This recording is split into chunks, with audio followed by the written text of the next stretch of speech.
Without a healthy mind, being truly happy and at peace is hard. The good news is therapy works. But what is therapy exactly? It's whatever you want it to be. Maybe you're not feeling motivated right now and would like some tools to help.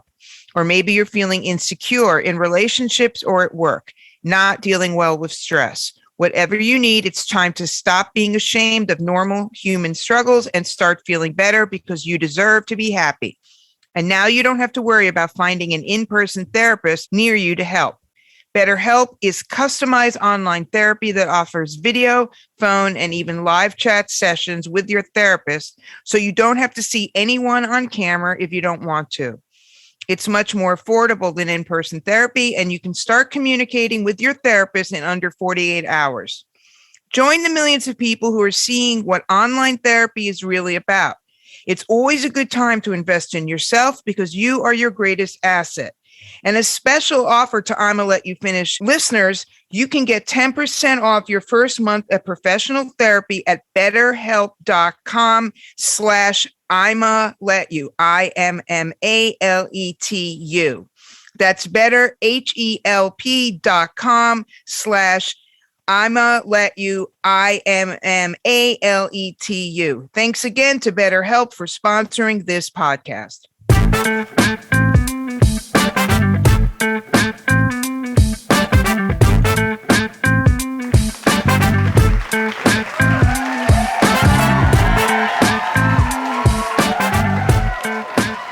What's up, everybody? It's ImmaLetYouFinish with Court and Amy, except Amy is like in Bosnia or Kosovo. She's somewhere across some sea that I've never heard of.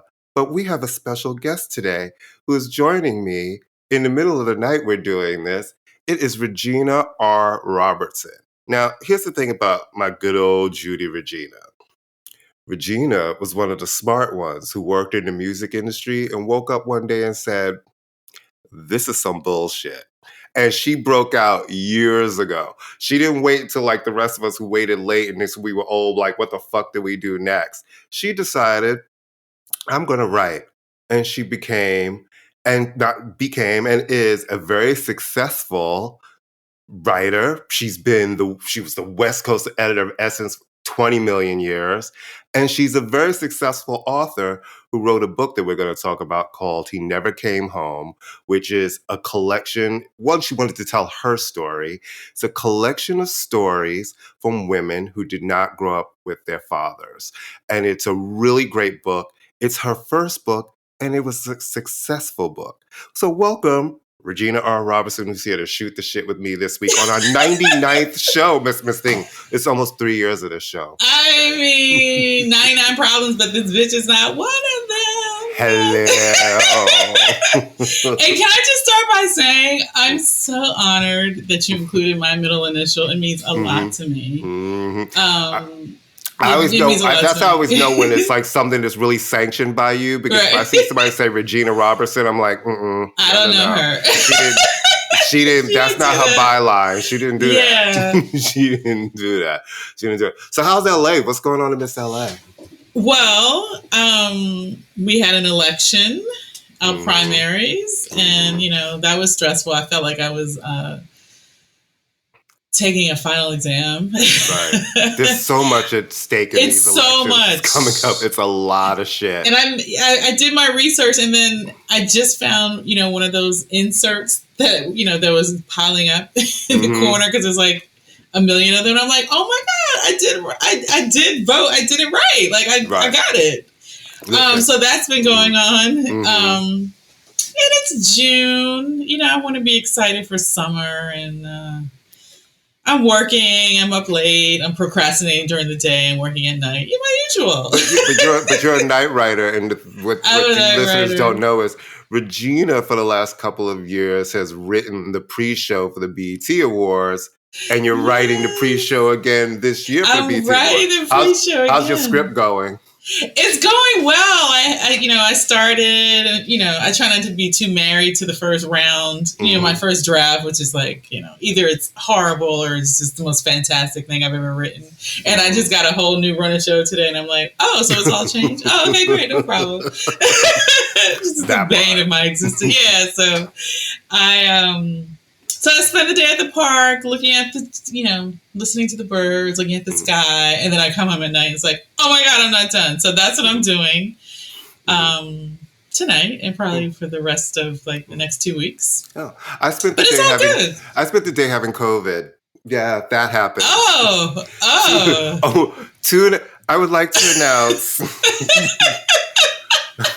I'm not, okay. I'm only laughing at your dramatic announcement. Because I need to motherfucking announce this because everybody who knows me knows I have avoided this shit the same way I avoid vagina.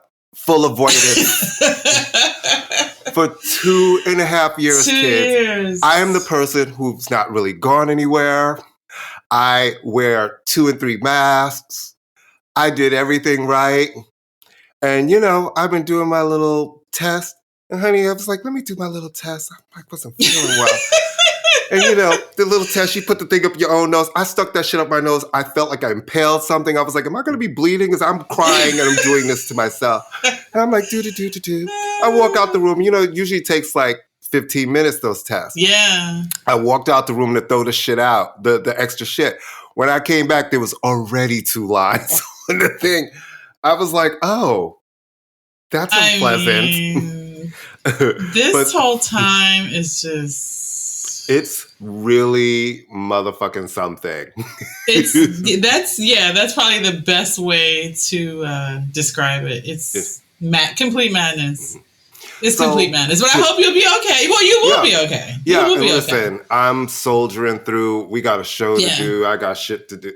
Just got a show to do. Yeah. So before we get on to the fuckery of the week, I want to get back to the book because this is the third fuckery of the week. This is the 3rd anniversary of your book, right? No, actually, what's today? Mid-June, June 13th. 2022 will be my 5th anniversary of He Never Came Home. 5 years? It was June 13th, 2017. Yes. Can you believe it? When it came out? Seriously? I just remember the whole process, you writing. It just seems, first of all, it seems like it was 15 minutes ago. So that's crazy. Yeah, 5 years ago. And I think that for the first 3 years, I feel like I was still carrying it on my back. And I think finally I can look at it and be like, oh, wow, you wrote a book, you did it. But I still haven't read it, Right. It's exciting. And what's really crazy? Someone on Instagram just wrote this incredible, personal story infused review of the book. Right. And I'm sure she wasn't expecting me to find it and respond, and I did. Right. And she was turning, I think she's 29, turning 30, and I could recognize how she felt when, the stuff she wrote. And I kind of waited a day, people were responding, when I hit her back, and she was just like, oh my God, thank you so much. She started the review with wow. And then I went back on her page, and a couple months ago, she had her post was a photo of the book, her holding the book, and she's like, "I'm not sure if I'm ready to read this yet." I was like, "Oh my God!" So this was just the other day. People are still discovering this book, because that's what I was going to say to you. I remember when you hit me not long ago, and you were like, "I just got another a royalty check." My book yes, I got a royalty check. It's still selling. First of all, it came out the gate. Mm-hmm. And for all of you authors out there, Regina had basically did everything herself. Her contacts got her, you went on TV, you went on radio, but that was all through you. And I think a lot of authors know that thing. You think, I'm going to have a literary agent and they're going to put me out there. You did all of that work and then it worked and people started to buy the book. Then all of a sudden you sold out that run. Did you sell out 2 runs? I sold the first print run. And I don't think I even realized the significance of that, know? But I have to say, there's someone I do want to mention, Tia Williams, who her book, 7 Days in June, just came into, it just was, yesterday was her pub day for her paperback. But Tia and I used to work at Essence together, and she was is my writer muse. Like I followed how she promoted her book, and she was really amazing at it. Her book was a Reese Witherspoon pick. Wow, Reese book club pick, and like Tia is amazing. She writes these sexy romance type, like she's amazing. But I saw how hard. I think I realized I was going to have to work really hard when I saw how hard she worked. Right.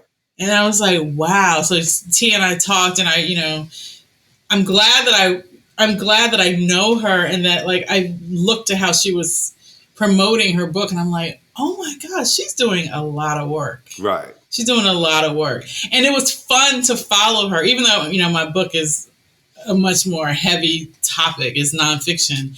But she like, you wanted to like follow her journey of like publishing the book and, you know, promoting the book and all her book signings and all of that. So I always give credit to Tia because I realized how much work I would have to do. But how does it feel for you to have a book that clearly so many people are resonating with and they're still finding it, right? Because I'm now, amazed. like you said, people are still finding it. People are still finding it. And I honestly, it blows my mind. It really does. Like, when I read that the other day, I was just like, oh my, because she hashtagged the book. It's the book title. Mm-hmm. That's how I found it. Mm-hmm. And I'm just like, well, you know, wow. And then there were people reading, you know, the comments were like, oh yeah, that was a really good book. Like, oh my God, I'm gonna come get that from you tomorrow. And I was like, wow. So it's very all of this started from a person like you who wanted to tell your story, right? And you couldn't figure out how to tell your story. You incorporate these other women's stories, and now all of a sudden you look and it's so many people's stories. And because there's so many different versions of people not growing up with their father, right? It's not just one way. And some people's father died. Some people never knew their father. Some people's fathers were incarcerated their whole lives. Right. It's very interesting. It's very interesting. That you pack together. And the way it's written is beautiful. And I love the fact that you have something that almost seems like it could be generational, right? It's sad that it can be in one way. It's sad, yeah. But in other ways, books are forever. It's like music. And I think that you've put together such a awesome literary piece that I hope that people who are listening really look it up and pick this book up. The stories are really moving, they're touching, and I think that if you know anybody who's growing up without a dad, it's a great read, because I think they maybe will find pieces of themselves and understand that they're not alone in some of those feelings that maybe I think certain people like you who didn't know your dad have feelings, and it might feel like a very solitary thing because you see everybody else having parents and you think, oh, nobody else feels the same way. And I think the connection that people are finding is, oh my God, somebody else felt that way too. And like you said, it was a certain age. What you said, it resonated with you that she was 29, turning 30, which is a very pivotal age. And you start looking at your life and some of the things as you're going really into real, like you're going from young adult into like full on adulthood in your 30s. So it's really, really good. It's really, really good. Thank you so much. Yeah, it's 22 essays. I'm still really proud that Joyanne Reed wrote the forward. Like that's something I can't believe. Right. And, you know, I got people like Gabby Reese, who I really wanted to be in the book, and she said yes. And some of my Essence coworkers are like, I'm really excited to have worked with Corey Murray and Wendy Wilson and Bridget Bartlett. It's just, I look at it, I'm like, wow, I can't believe it. You know, it was based on an article I wrote for Honey Magazine. So I have to thank Denise Milner for even assigning me the story, and Teresa L. Sanders, I always say her middle initial, Teresa L. Sanders, who called me after I did the story for Honey and said, well, how come you didn't interview me? And I think Teresa L. Sanders, hey, Teresa, Teresa was the one that let me know that, like, oh my God, maybe I can write a book. Even though at the time, when did that article came out, in like 2001? Like, I was nowhere near like writing a book. But when Teresa called me, I'm like, oh my God, I wonder if I could write a book. And the book was published in 2017. So, you know, it took a long time, but what do you think about, for a while you were toying with doing a flip, the opposite, speaking to men that didn't grow up without their father. I know you were toying with it and everybody was saying, why don't you? I remember what I said to you was like, I remember you going through this. This one almost killed you. I was like, I was like, do it. I said, your second book, make it either something fiction and fun. I was like, don't go right back into that. That book almost took you out. It literally almost took me out. My agent, who I love, I mentioned to her once and she was like, well, this one was really hard for you. I was like, what? Like, oh my God, everyone knows I was crazy. Yes. I thought I was hiding it really well. I was you weren't. I thought I was. I was trying to do this thing where I treated everyone's story like a cover story. That I had like a month to do. Do you know how you are when you're writing your cover stories? Wow, that's okay. Maybe I'll stop talking. But here was the real thing. Yeah. You also felt such a great responsibility to all of those women. And I remember you were just like, they're trusting me with this subject matter. I have to get this right. I have to. I had to get it right. You were so focused on getting it right. And then you did. And everybody loves it. And everybody who was in that book was really happy and they loved it. And the results are beautiful. Thank you so much. And thank you. You know what? Thank you for holding my hand and being my friend. Because I look back and I'm like, wow. I look at pictures like, oh my God, you were out of your mind. You got it done, but you like really, one of my dear, dear friends said to me, she said, like after she came to my book signing and stuff, her name is Stacy Spruill. She said to me, I'm really proud of you. I know how many fears you had to swallow to write that book. And no one had said that to me. She's a writer too. Yeah. Mm-hmm. And when she said that, I don't know if we were on the phone. I just remember I was really upset after she said that. I was like, swallowed I was like, you're right. You're right. So 5 years later, I'm really proud. It was hard. And I can look at it now and be like, wow. But maybe one day I'll read it, Yeah. I still haven't read it. The thing is, you don't always have to read it. Like, you put it out there, you did it, you know what it is because you read all of those stories. I read all of those stories. And sometimes I believe when you're putting something out and you're getting out of you, once you get it out, you've birthed that baby, and then you just give it for adoption, sweetie. You're like, here, take this baby. This baby belongs to the world. You know what I mean? Right. Because it's like, do you need to go back and revisit? I think maybe one day you'll pick it up and you'll read your story that you wrote. But you wrote it. You sweated. Well, not so much mine, but everyone else. It's so funny. I'm also very proud that Regina King is in the book. Yeah. I remember asking her, I've interviewed her a million times over the years, and I remember asking her around Ray. Mm-hmm. I said, oh my God, how many times did you see Ray? I saw it like 4 times. It was so amazing. She was like, I feel like I saw it once at the premiere and I left early. I was like, what? And when I wrote this book, I was like, oh, that's what that thing is. Like, you don't go back and like read. I've done I've been interviewed in magazines. I've done interviews on television. I've never watched any of them. I've never read an article. Never. I've never. It's horrible. I barely listen to the show. Let me just tell you something. No, real talk. I listen to the show to make sure the audio is okay. And areas where I know there needs to be edits. But I'm so hypercritical, and I think that when I'm talking, it just all sounds stupid. So when I go back, I will overanalyze, and it just becomes a whole other thing. Before we get into talking some trash, I will not. If you're in LA, people, and you go downtown by that new SoCal stadium, there's a giant mural. There's a giant mural. What's Kalita's last name? Kalita Garcia Rawls. But can I talk about Kalita for 1 second? Mm-hmm. Mm-hmm. Okay, first of all, the mural is 6 feet tall. I think it's 6. No, it's more than 30 feet. I'm sorry. I'm sorry. It's 30. I think it's 30. What am I thinking? I'm sorry. It's late. It's like 30 feet. Mm-hmm. So, okay, let me just give you some. So, Kalita Garcia Rawls is a friend of mine. She's my neighbor, too.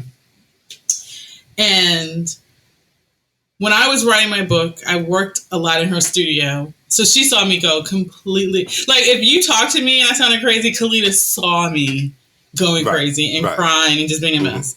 So when it was time for my book cover, I was going back and forth with my publisher, and I had an idea of what I wanted. And I was like, oh my God, Kalita. And she's like, come over. We'll work on some stuff. So she has 3 daughters. Her little baby, who's about to be 7, her daughter, Sienna, is our cover model. So we walked her down the hallway a bunch of times. She was like 1 year old, was not even thinking of it. It's like, come on, walk down the hallway, hold the teddy bear. It was crazy. So Sienna is my cover model. So I'm so proud of the book cover. I never knew that. Yes. And we've talked about the book cover many times. You never told me that. Yes, Sienna Rawls is the book cover. So I remember Kalita would help me with my, my post for like my book signings and stuff. So fast forward. So Kalita has been painting forever. And just before the pandemic hit, she was working on Ta-Nehisi Coates' book cover for The Water Dancer. And she had her first big show in like February of 2020. It was amazing. Like, oh my God, Kalita, yes, you did it. I swear, like 2 or 3 weeks later, the whole world shut down. Right. So during the pandemic, Kalita's career has exploded. It is crazy. Like, exploded. The timing, she has 3 kids, she's married, like, got a lot of big life stuff going on. Her career completely explodes. So one of the things that she was working on, she gets all these opportunities. She's working on the stadium project. She's like, oh my God, I want you to model for me and get in the water. I was like, sure, fine, whatever. Like, we're in the pandemic. I've been eating muffins and burritos. I am not getting in anybody's pool, believe me. So it's like, we're going to do it. We're going to do it. And then, like, oh my God, I had pandemic hair. What am I going to do with my hair? My friend Courtney Montgomery Anderson was like, don't cut your hair. Grow it out. So I was like, I said, you need to come out this pandemic and serve these kids a new look, honey. So then it was like, do I get braids? What am I doing? So I would go for a walk a lot in the neighborhood. So one day Kalita saw me walking and she called me. She said, is that you walking down the street with all these braids on your back? I was like, yes, I'm trying something new. So we go back and forth, and I was like, I don't know, take a picture. I've been eating muffins and burritos and, drinking a bunch of sugary stuff. What am I going to do with my hair? You decide. What do you want me to do with my hair? She's like, I want the braids. I was like, okay. So in November, she actually got the dress made for me. Christopher John Rogers. Do you get to keep the dress? Oh my God, the dress, Kalita, if you're listening to me, the dress was ripped from my hands. Ooh. And it's, I think it's going to be in a museum. It was like, I took it off. It was like, thanks. I'm like, I haven't seen the dress in months. I was like, can I unzip it? Like, really? She was like, hilarious. Oh no, she was a part of my art. She was like, I got it made for you for this shoot. We laugh about it all the time. So all that to say, she laughs about it all the time. She ain't saying I'm giving it back. It's like, she did not say give it back. It's so funny. So we spent 2 days in the pool in November of 2021, and I got my braids. I got my face beat, and she finished the painting. I don't remember how long it took her, but the painting was up in SoFi Stadium for the Super Bowl. And it's over in the retail portion of the, SoFi Stadium is huge. So, yes, it's like 30 feet. And she's done like 3 paintings. from that shoot so far. And it's like, oh my God, you were serious when you said you wanted to paint me. I was like, are you sure? Like, really? Like, I'm going to say muffins and burritos. That's what that's my drug of choice for the last 2 years. But now you're immortalized on the... Now I'm immortalized. Stadium. I'm sorry for the long story, but I wanted to give you some backstory. Story. Listen, I love it. Yeah, she's so I'm really excited. So all that to say, it has been very exciting to watch my friend's career just like explode. Like in 2 years. And we say to each other, like, if your show had been like a week or two later, like it literally, I feel like it opened like February 15th or something like that. And the pandemic was like a couple of weeks later. So it's really what do we always beautiful. say to each other? If you stay ready, you don't have to get ready. Sometimes it's about when the timing happens. Because it's never when you always think it's going to be. But if you're ready at the moment, you can walk through that door and your life can change with one simple little snap of the finger. Yeah. So Debbie Allen says, stay ready, boo. That's what Debbie Allen says. Speaking of staying ready, yes, Queen Lizzie, who I actually like Queen Elizabeth. I don't know why I like her. I guess because, you know what? If somebody dedicates their life to service for that amount of time, you got to give it up to the lady. So she had her Platinum Jubilee. And, you know, she wasn't able to attend all the events, but we saw her day one on the balcony, and she surprised everybody on the last day of the balcony. We saw the rest of the boring ones. Alicia Keys performed at the concert singing Empire State of Mind. Yeah, I heard about that. Because that really makes sense, you know? Right. In front of Buckingham Palace, I was like, yes. Empire State of Mind. Out of your 90 albums that none of us listened to, that is what you chose to that is not fair. What's the last I really like the day that... I really like the first album. I'm sorry. Caller, you say what? Like, did you just come at me and say, no. I like the album from 1978? Let me just say this. You know what song from Alicia has really turned me out? Mm-hmm. So Gone. I don't know that. With Khalid? Yeah. So Done. I'm sorry, I have the title wrong. So Done. Sorry, So Done. Same thing. It's so great. Yeah. It's a great song. She doesn't make terrible music, but it's like no one cares. I don't care. Wow. I'm not going to co-sign the song that she had that I think I liked, I really liked No One. I always thought that first of all, she's a very nice lady. I've met her. I didn't like No One. No One was great. I like No One. Yeah. And I like, what's that one? Every time you touch me, tell me you never see me again. Yeah. I'm like, okay, I'll give you that. But then I remember her singing whose funeral was she singing at? Was it Whitney Houston? Oh, Whitney Houston. Ooh, yeah. And that was just a terrible day anyway. It was like she was screaming that day. Yeah, it was like, lady. But no, So Done is a great, great song. I listened to that a lot. Yeah. Oh, and I was listening to the other day. This is the last Alicia thing I'll say. The Fire We Make with Maxwell. Yeah. Please, that is sexy. Yeah, that is that a song. Sexy. But I will say that. Oh my God! Like, you're the music man. Are you being shady?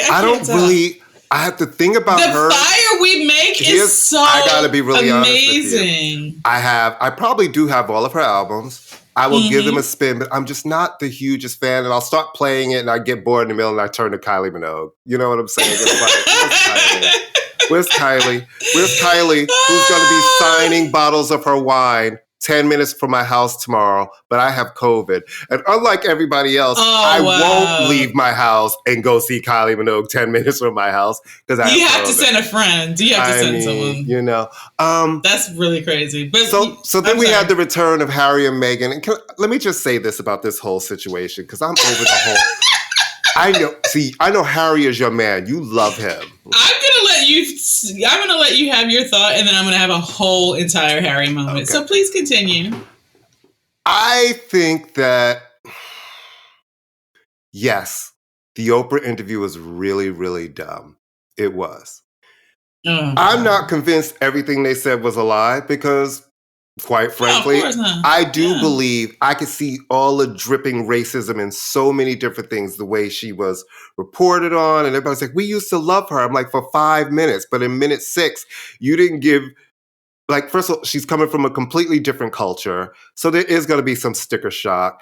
Do I think it was all sticker Brad? shock is a good word. You know what I mean? It's like you have to give somebody a grace period, and there was none. And I feel like as a Black person, we just don't seem to get a grace period that everybody else gets. It immediately turns to the Wicked Witch of the West. Now, I don't think she was suddenly able to tempt this prince into let's run away. I think he was tired of being number 2. I also think where the racism and shit comes in is they were really popular, and he's not in line for succession, and they didn't want another Princess Diana being really more popular than her husband. Will and Kate have to be in that spotlight. Now, with that being said, I think the way the two of them did everything was full of fucking shit. I don't care about either of them, really. I didn't even know who Meghan Markle was until she started. I knew who Prince Harry was, and they were like, famous American actress. I was like, who? They were like, Meghan Markle. I was like, who's that? Right, they were like, she's on Suits. I'm like, that show that I always see the commercials for? That's TNT. That's all I thought about. So honestly, I am so tired of hearing about the two of them. I really am, because first of all, I'm tired of hearing about the whole royal family. But I'm really tired of hearing about the two of them because I feel like the media now really has created such a narrative around them. They won't let them get past it. Everybody's just decided they were lying, because the truth is, and nobody ever likes to hear this, but this is the truth when it comes to racism. Everybody knows that it exists, but Black people are never believed, right? And if you say this happened to me, people don't want to believe it. But when somebody who is not Black says it didn't happen, you instantly, people tend to believe that, because it almost feels like if somebody white says, like the palace, these are lies, it didn't, oh, good. Because when somebody who looks like you says it didn't happen, of course you can believe everything. Yes, she's the evil one, all of those things. And that I don't buy. And I don't like that narrative. Do I think they handle shit right? Sometimes it's like, go to LA and just shut the fuck up. Go do your thing. Where's the podcast? Go create your Save the World shit. Thing. But I don't need you guys to constantly be in front of the camera, because that does not help. Well, it's kind of died down a little bit. It's died down a little bit. I haven't heard their names in months. Until this weekend, and then of course this weekend. And then it's like all of that bullshit. Can I get into my Harry mode? Okay, you already know this, but let me tell the world. Harry has been my boo for a really, really long time. He has been my royal boo for years. I don't know when it was. I saw a picture of him. I mean, I remember when he was born, God forbid, right? But I remember seeing a picture of him as a teenager. And I was like, wait a minute. You are the one. I don't care what anybody says. It's totally you. Right. Then he grew up and got to be real fine. Okay. Right. So I have loved Harry for a really long time. You have loved Harry for a long time. I have, and everyone knows, everyone knows that that's my boo. The bravery of him, because I would like to think that I would be like, this is whack, I'm leaving. But I'm sure it's not that easy. That's, that's his family. That's where he grew up, But I loved when he was going to the pubs and he was party. I was like, Harry's different. Remember he showed up to William's wedding with his hair all messed up. I'm like, were you out last night? Because you're you don't look like you were ready for your brother's wedding. But anyway, I love Harry, and I realized that when he left, that's the only reason why I cared about the royal family. Right.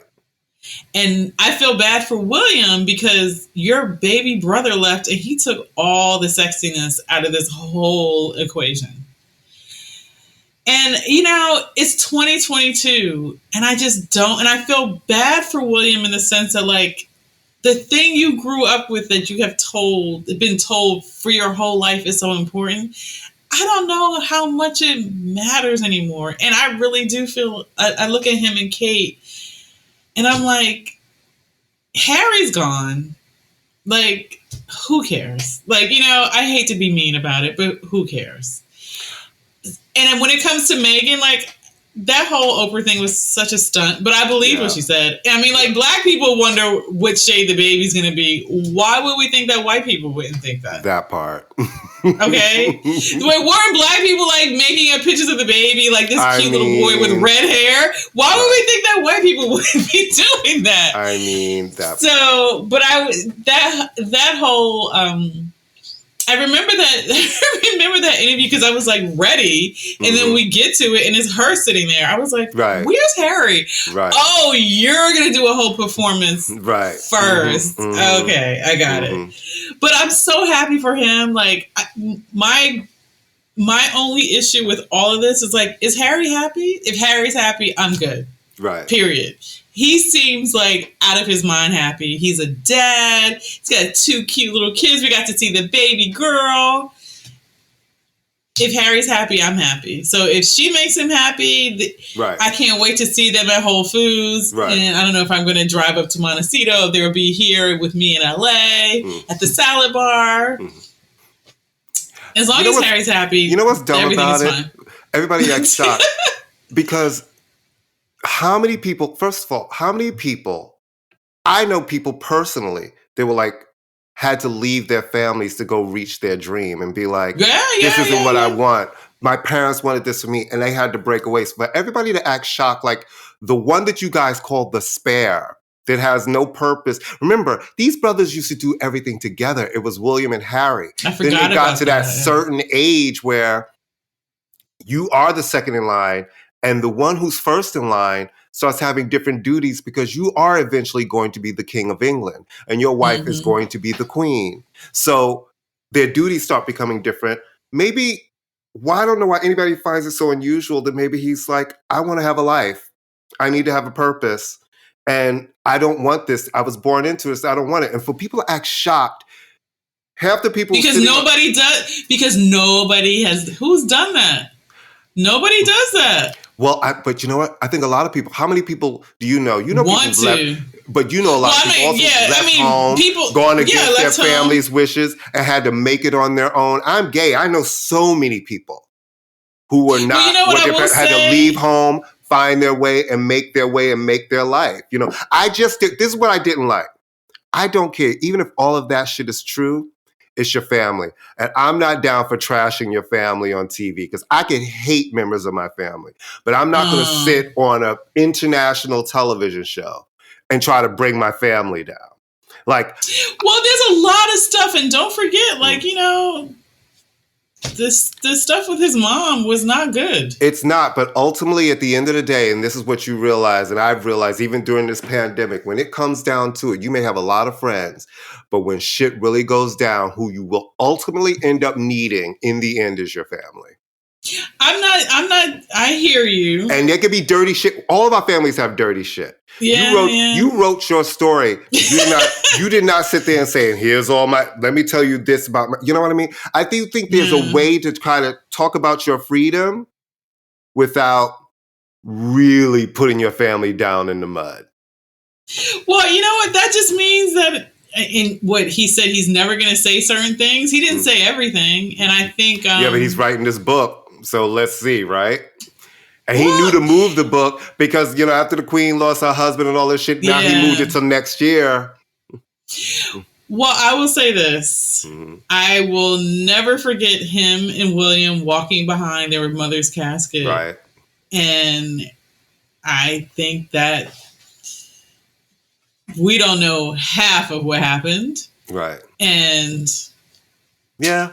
No, listen. I hear what you're saying, though. I think family secrets sometimes have to be family secrets. And then you know what? I would have liked it. What did he say that was so? Well, remember he said he's not going to say who said what color, the skin tone of the baby. But to me, that's whack. If you're going to lob that kind of shit, that's racism. Then you need to say who it is because now you got. Well, his wife brought it up. Excuse me, his wife brought it up. And he expanded on it. It wasn't like he was like, we're not going to talk about that. Right. So I mean, what that does is it starts the guessing game of like, well, who said it? Is it this way? You know what I mean? They knew what they were doing, especially when they went and got Sunshine fucking Sachs as their publicist. It's like, come on. I will go back to my original point. Mm-hmm. As long as my Harry is happy, yeah, I'm fine with it. You know what's going to make us... The minute Harry is not happy, I'm going to have problems. But Harry is happy. You know what's going to make us all happy? Something that I did not see coming. Oh, God, what? Saucy Santana's booty. Oh, bitch, I saw that coming. I knew it was coming. I'm like, okay, I knew it was coming. I just followed him today. Yeah. I just followed him today, but I know about him. Mm-hmm. I'm sure he's all over the shade room. Remember, Walk became a whole. I knew about him before. I knew about him before. This booty is about to be the song of the summer. How amazing! Clear Beyonce sample. Yes. Which is we'll say Beyonce sample, but that's actually a sample from even before Beyonce. But yes, he had to clear. Let me just tell you something. That's about to be the song. It comes out Friday. Oh my God! LA Pride is on Saturday. And it is about to be. And didn't he just perform at WeHo Pride? WeHo Pride was last weekend, I believe he performed. Let me just tell you something. That is going to be the moment. Yeah. It's going to be the last moment. It already is. Moment. And people don't even have the full song yet. Yeah. And I'm ready for it. I'm like, you know what? My old ass be up there shaking, talking about booty. But let me just tell you, I have known about him for a while, to the point where I was like, okay, what's going on here? There is a lot going on here. Mm-hmm. And then, I mean, before Walk, when Walk came, I was like, oh, you're not playing. Okay, right. You're not. But I knew about it because I knew about him way before then. Well, he was on wasn't he on Love and Hip Hop at one point? I don't even know that. I feel like I know him from Instagram. Mm-hmm. He was. I've seen him like the shade room. He's been on his grind for a minute. Yeah. And I felt like Walk was like, this generation's You Better Work. Yeah. I was like, what? Listen, you better come with this. And I'm happy for all of these. What I'm loving is all of these queer people of color and Black kids really stepping into it and being out front and just being unapologetic and actually coming with some good, catchy music and just being like, this is who I am and here it is, And he's on the cover of Teen Vogue. Yes, I saw that today. He is living. Mm-hmm. I think it's great. I'm excited for him. I was listening to Material Girl today. I was just rolling. It is insane. It's like, what are you saying? Like, oh my God. Miami, we see me and your man and we're rolling in Miami. It's like, oh my God, what? Mm-hmm. But yeah, I saw I gotta read the story, but I saw the Teen Vogue cover today, and he just cracks me up. Mm-hmm. He is in it. Perfect for Pride. Go off. It is perfect. Yeah, go off. Perfect for Pride. So, I hate these lists that everybody always wants to do. Lists I hate lists. And now Rolling Stone has put out their top 200 hip hop albums of all time. Okay, because we need that from Rolling Stone. I mean, because we need that from Rolling Stone. The top 10, all right, okay, I'm going to look at the top 10. And I said, all right, I'm not going to hate on that. But let's talk about in the order of how they have the top 10 female albums. So they have, the first one that comes up is Missy, So Addictive. Then The Miseducation. Then Invasion of Privacy, Cardi B. Hardcore, Lil' Kim. Pink Friday, Nicki Minaj, Super Duper Fly, Missy Elliott, Hot, Cool, and Vicious, Salt and Pepper, Room 25, No Name, All Hail the Queen, Queen Latifah, and Megan Thee Stallion, 10. So in the list, and they're not all in the top 10, but that is the first 10 female rap albums they have. And I'm looking at that saying, now, wait a minute. It's so First of all, problematic. there's no way that this is, okay, and I've said this a million times on this show. We love Cardi B on this show. I love her. We buy into the whole Cardi B-ness of it all. But Invasion of Privacy cannot be above Lil' Kim's Hardcore. Right. You know what I mean? Which influenced all of those girls who came after that. Right. Megan Thee Stallion can't be the number 10 female artist on there. And whatever happened to like Light as a Rock, MC Light's album? We're talking hip hop. Right. You know what I'm saying? And what about Inga Marchand? Like, you know what I'm saying? I was like, Foxy Brown is not on this list. Or how about Yo-Yo's You Better Ask Somebody?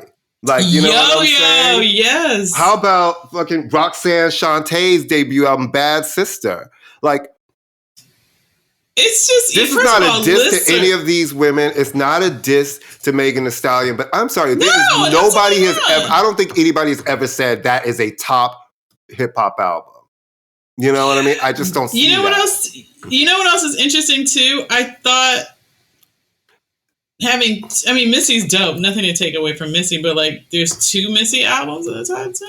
Like, well, no. Here's the thing.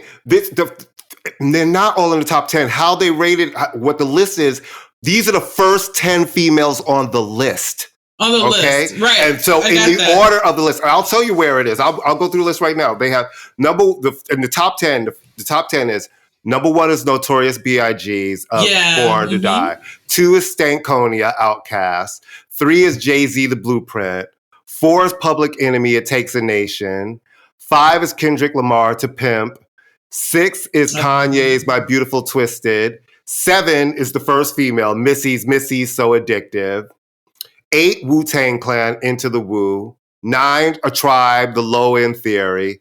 10, The Miseducation of Lauryn Hill. So there are 2 women in the top 10. So we get to our next woman as I scroll through. Blah, blah, blah, blah, Wait, where's Illmatic on the list? What? I'm sorry. I didn't even pass that yet. That's not even here yet, okay? That's not even the top 10. Wait, right. 11 is Drake, Take Care. That's above Illmatic.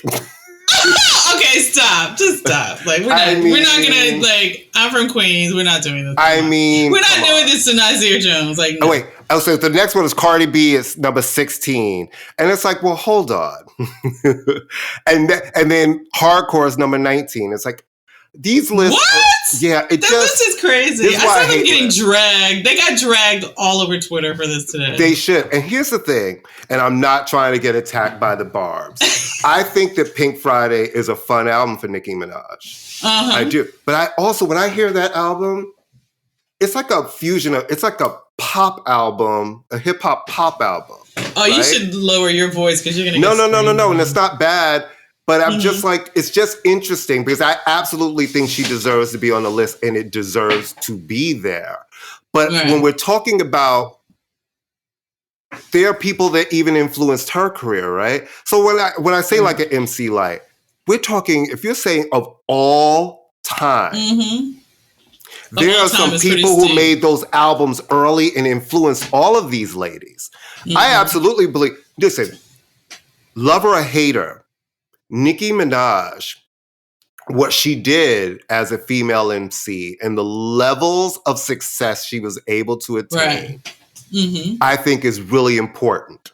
And it goes down in the history of books as someone who was able to really take it very, very far. But I've had this debate about her when I felt that she was doing too many records. She was on too many features. I was like, she was on everybody's record. And I felt like a Nicki Minaj feature should be special. You know what I mean? At a certain point. I agree. So, you know, but when I listen to a picture like Starships and those songs and Super Bass, those are great. But when you hear them, do you think of them as hip hop or do you think of them as pop songs? You know? I can respect that. So I believe she needs to be on the list. But I'm saying, does that album get to be higher than, you know, than like like, God, I just think of all the girls, even a Salt and Pepper. Yeah, Hot, Cool, and Vicious is in there. Hot, Cool, and Vicious should be, that was groundbreaking. That album went platinum. Yeah. They were the first ones to really do some shit. And you think about those, listen, I'll Take Your Man. I'll Take Your Man. Motherfucking Tramp. You know what I'm saying? My mic sounds nice. That is Queens hip hop. Yeah, they were pioneering. They put their foot in it, and that should be higher to me. You know what I mean? I was thinking about Eve too. Absolutely, she's another one. Yeah. She should have been higher. More like that Megan spot needs to be Eve's spot. You know what I'm saying? So it just seems a little. Eve ain't no joke. Listen, she was that. I listen to her verse on Hot Boy sometimes. Mm-hmm. Eve is crazy. That's the thing. So when I look at this list, it's just kind of like, you know what? Y'all need to stop doing lists. You really do. Yeah. I mean, 200 albums I thought was a lot. You know what I thought? Like, what did you think? I thought, like, Bahamadia. Like, there were some people that I was like... That's what I'm saying. Yeah. If you're going to go hip-hop. Yeah. And this is not... Listen, and I always try to preface this because I don't want people to feel like I'm disrespecting people. We love Megan Thee Stallion. Mm-hmm. But what also helped Megan Thee Stallion was, and having those hits, was clips on TikTok, because now all of that counts, versus we're talking these records that people are going out deep there to, albums. you know what I mean, to buy that have lasted. Well, we will see. I don't know anybody who called her album a classic. So how is that like number 10 is one of the top of all time? A 10 as far as the 10th female on your list. Right. So that's why I hate lists, because it's all subjective. Oh, no, lists are terrible. And I'm like, if you're going to talk hip hop, get some real hip hop writers in there and dig deep and go for the real deal shit. But it's ridiculous, and it's just ridiculous, and it's dumb. I was reading some of like their criteria, and I was like, y'all just shouldn't have done this. Like, but I was glad to see like Tribe, like there's some stuff on there that should be on there, but I was just like, and I can't front. There was some stuff where I was like, how come I don't know this? I can't front. Because it wasn't one of the top albums of all time. That's why you don't know it. That's why you don't know it. You know what I mean? And I thought DMX should have been higher. I mean, DMX literally was a guy who every album came out and it was number one. Right. Platinum albums everywhere. And debuting at number one. It's like on the Hot 200, on the chart that everybody looks at. Right. So there was something else. There was somebody else that I was looking at. I was like, wait a minute. There's somebody. I was really surprised by that. I expected to see Illmatic. I'm like, well, where is it? Yeah, it should have been higher. You know what? Let me keep looking. Wait, I'm sorry. It's like low. De La Soul's 3 Feet High and Rising is at number 33. An album that is considered so influential. It's just ridiculous. It's ridiculous. And can I just say, like, and like, how is The Chronic not in the top 10, which is crazy? I mean, and I have to say, and I know it's not like, I thought, The Chronic is number 40. Higher. Yeah, absolutely. That's insane. The Chronic, like, whatever. One of my favorite Jay-Z albums. I love American Gangster. Yeah. I love American, and I know that's not like a highlight for everyone. That's just mine. Yeah, I like that album a lot. Yeah, I just thought, like, lists are just...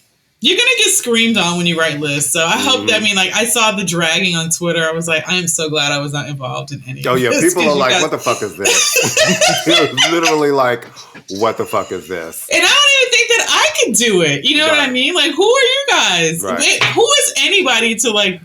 You have your favorites, I have my favorites, and I just think whenever Amy and I try to do a list show, we're like, let's list our favorite songs. Okay, we'll just do 5 each. We both come back with lists of like 47 things. It's like, I can't. Like when people ask me who's your favorite artist, it's like, it depends. Everybody knows I love Madonna. Madonna's always been my number one. Everybody knows that. Poor Madonna. But everybody also knows I love Grace Jones. Grace Jones is my number one. I love Janet Jackson. And Kylie Minogue, God forbid. And another person who I love is Kate Bush, who's having a complete resurgence because of Stranger Things. And fun fact, something I never knew, Running Up That Hill is now number 8 on the Billboard Hot 100. Yes.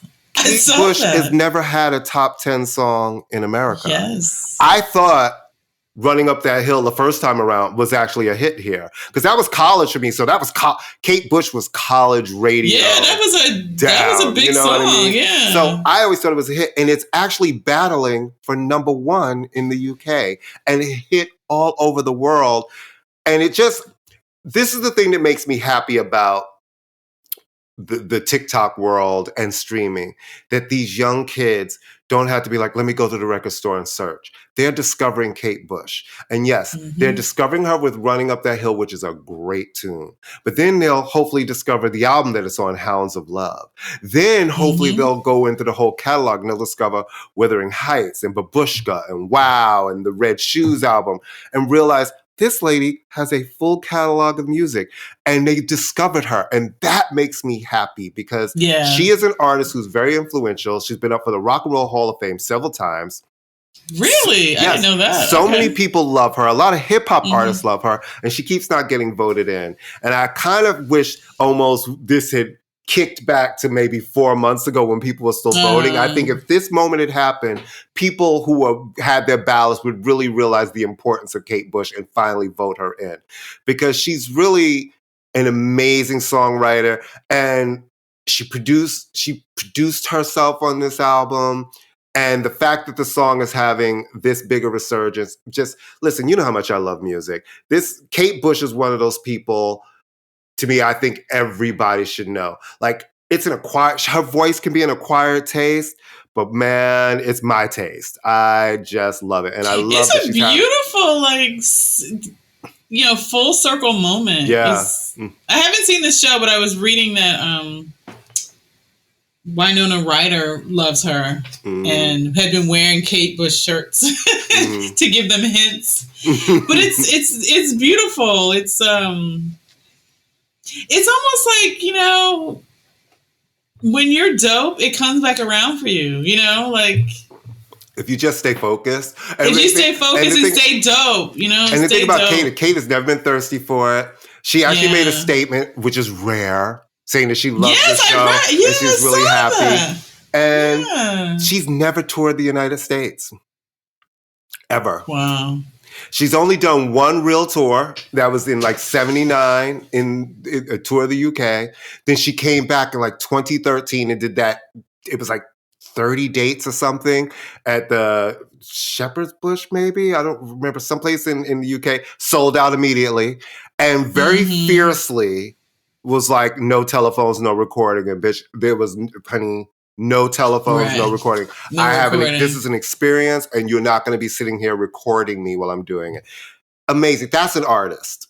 Yeah. Come when you have something to say. Here's what I'm presenting, and I'm out. I'm not mad at it. I think it's really it's a beautiful moment. Yeah. And it's fun when you see the kids learning about new stuff. It's new to them. Yeah.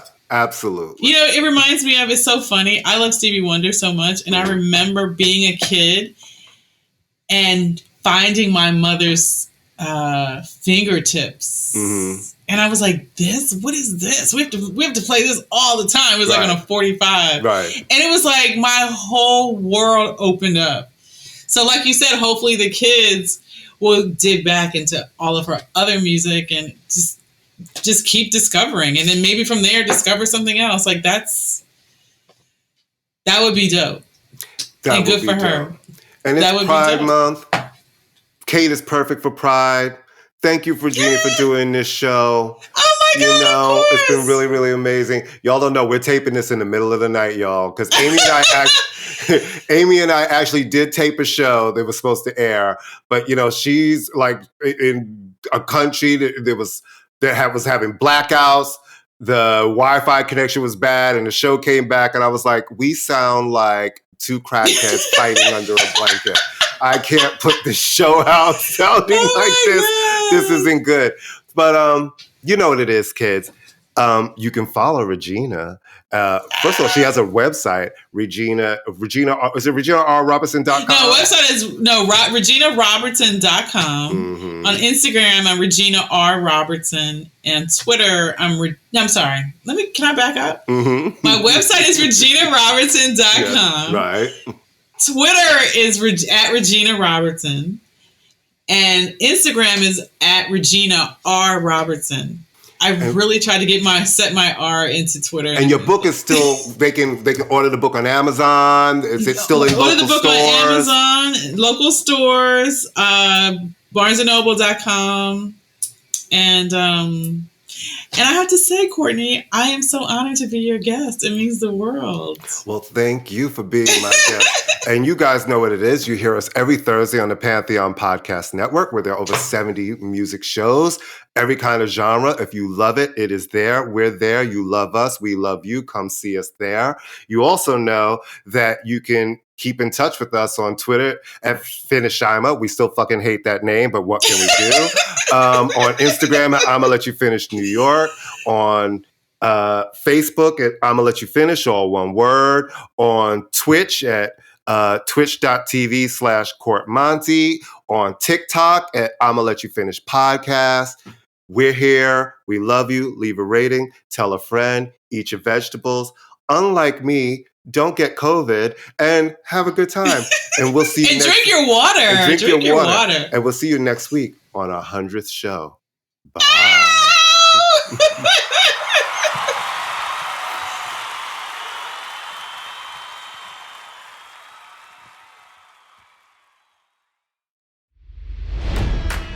It's NFL draft season, and that means it's time to start thinking about fantasy football. FantasyPoints.com features industry-leading experts and prognosticators using proprietary hand-charted data to help you score more fantasy points. FantasyPoints.com is the place to go for whatever kind of fantasy football you play. Whether you play fantasy football, daily fantasy sports, or do a little bit of everything, Fantasy Points has the meticulously researched content to guide you to victory. And why wait for the fall? Fantasy Points also covers the new spring football league, the UFL. Join the guru, John Hansen, Scott Barrett, Joe Dolan, and other massive names in the fantasy football universe with an exclusive offer. Use code Pantheon for 15% off any Fantasy Points package, including the all-in package, with access to every article, tool, and data nugget that Fantasy Points has to offer. That's FantasyPoints.com and code Pantheon for 15% off at Fantasy Points. FantasyPoints.com, code Pantheon. Score more fantasy points.